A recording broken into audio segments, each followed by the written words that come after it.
थार बाथ्राया बेनो बेखौ जों फोरमायगोन बर' कसारि अनसायगावआव खुंथायनि बानजायनायाव दिनै जि मोनसे जोंनि सानजारि नोगोर सिमेन्ट सापरियाव दिनैनि गोथार सान 8 मे आरो रबिबार बे सानाव जों खेराइ होनाय जि फोरबो लादों बेयो जोंनि बे थांखियाव लादों जोङो नंगौ संजिराय सुबुं मोनथाय जों नागिरबोबाय जोंनि बर'फोरनि दाबिफोरखौ लानानै सोमावसारबोबाय गोलाव सम जोङो सोमावसारनाय लामाजों आगान सुरबोबाय थांनाय 1987 मायथाइनि 2 मार्चनिफ्रायनो जोङो बड'फा उपेन्द्र ब्रह्मनि दैदेननायाव सोमावसारबोदों दुलाराय बर' फरायसा आफादनि मजियानिफ्राय जोङो बाहागो लानानै दुलाराय आसामावनो खना खनला बर'फोरनि रैखाथि थामोनथानि थाखाय जोङो सोमावसारबोदोंमोन बे सोमावसारनायनि गेजेरजों बर'फ्रा दिनैसिम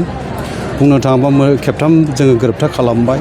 गिबि गोरोबथाखौ खालामदोंमोन जोङो 1993 मायथाइनि 20 फेब्रुवारि BSC गोरोबथामोन दुलाराय बर' फरायसा आफादनि दैदेननायाव बे गोरोबथा जादोंमोन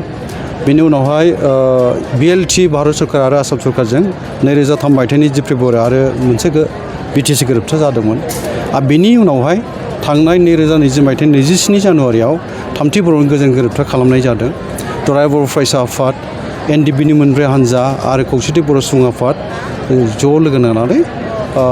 बर'नि थामथि गोजोन गोरोबथाखौ खालामनाय जादोंमोन बे गोरोबथानि गेजेरजों जोंबो बुंनो थाङोबा दिनैहाय BTCनि बायह्रायाव बर'फोर गोबां जोङो जिल्लाफ्राव गोबां बर' सुबुं अनजिमा थानाय आरो बर'फोरखौनो लानानै जोंनि बर' कसारि अनसायगावआव खुंथायखौबो जों मोनफैनो हानाय जाहैबाय दा जोङो दाबिनायनि गेजेरजों मोनदोंबाबो इसोरनि खेबसेबो जों मुं लायाखैमोन आर'ज खालामाखैमोन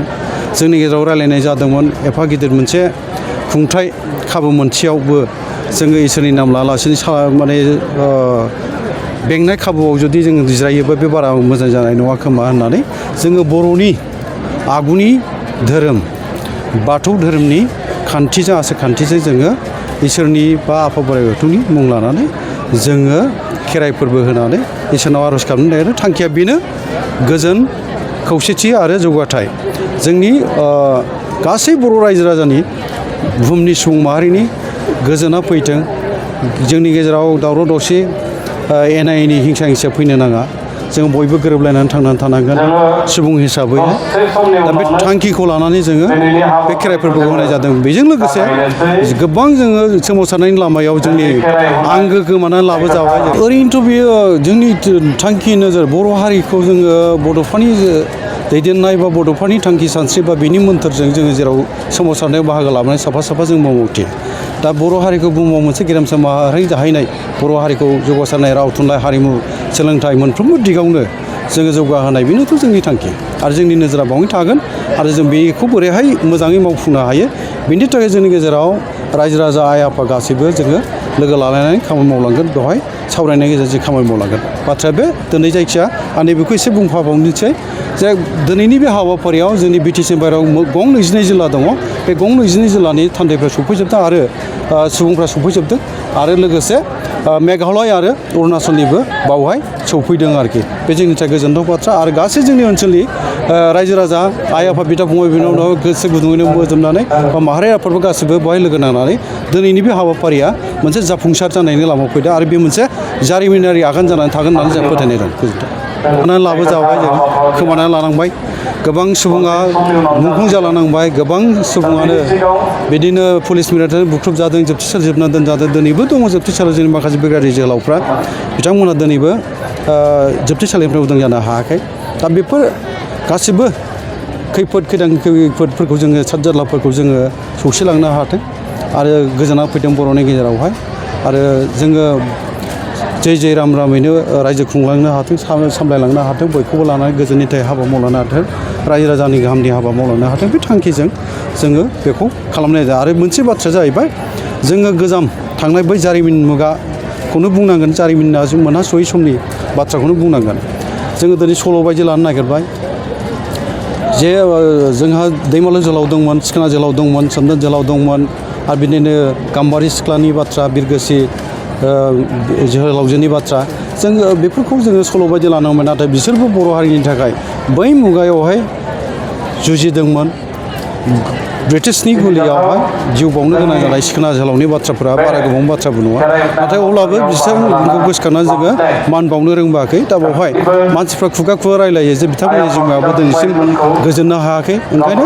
बे खेराइ फोरबोनि गेजेरजों बेखौबो जों गोसोखांफानानै जोङो आर'ज खालामनो नागिरदों जोंहा दाय दस थानो हागौ ओंखायनो बे दाय दसनि थाखाय जोंखौ निमाहा होलांथों बे थांखिजोंबो जोङो आर'जखौ गाबफानाय जागोन गुबैयै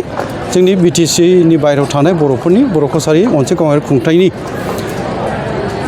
गोजोन खौसेथि आरो दावगाथायखौनो लानानै जोङो दिनै बे खेराइखौ नोंथाङा सरखारि साख्रि नागिरदोंना नोंथांनि थाखाय मोनसे गोजोनथाव खौरां नोंथांनि थाखाय दं एडुकेट पइन्ट जेराव नोंथाङा सोलोंथाइ लानायनि गेजेरजों सरखारि साख्रिनि गुबुन गुबुन रोखोमनि गोब्राब आनजादफोरखौ उथ्रिसारनो हागोन आरो गावनि आथिङाव गसंथानो हागोन बे एडुकेट पइन्टआव नोंथांमोना SCC bank PO bank clerk bank SO UPC FAC defence railway state insurance AAO ADO एसिस्टेन्टजों लोगोसे स्टेट लेभेल जब आरो माखासे सरखारि साख्रिनि आनजादाव गोनांथि जानाय आयदाफोराव सोलोंथाइ लानो हागोन मख'नो गोनांदि बे सोलोंसालियाव साख्रिनिल' नङा बेयाव MBA आरो सैनिक स्कुल बायदियाव एडमिशननि थाखाय एन्ट्रेन्स होनो थाखायबो सोलोंथाइ लानो हागोन बे सोलोंसालियाव गाहाम थाखो खथानि सुबिदा दं आरो सम मथे नोंथांनि सोलोंथाइखौ बे सोलोंसालियाव होनाय जागोन बेखौबो मिथिनांगोन दि बे एडुकेट पइन्टआव सोलोंथाइ लानानै बावैसो 2021-22 इं मायथाइनि SCC GDनि आनजादाव गासै 11 सा सोलोंसाफोरा उथ्रिसारनो हादों बारा नङा गासै 15,000 रांजोंनो नोंथाङा बे सोलोंसालियाव 6 दानसिम सोलोंथाइखौ लानो हागोन बे सोलोंसालिया क'क्राझार बरपेटा रड गवालपारा आरो बङाइगावआवबो दं क'क्राझाराव सोलोंथाइ लानो गोसो गुदुं जानाय सुबुंफोरा 70020261133 9101 536360 70020261133 9101536360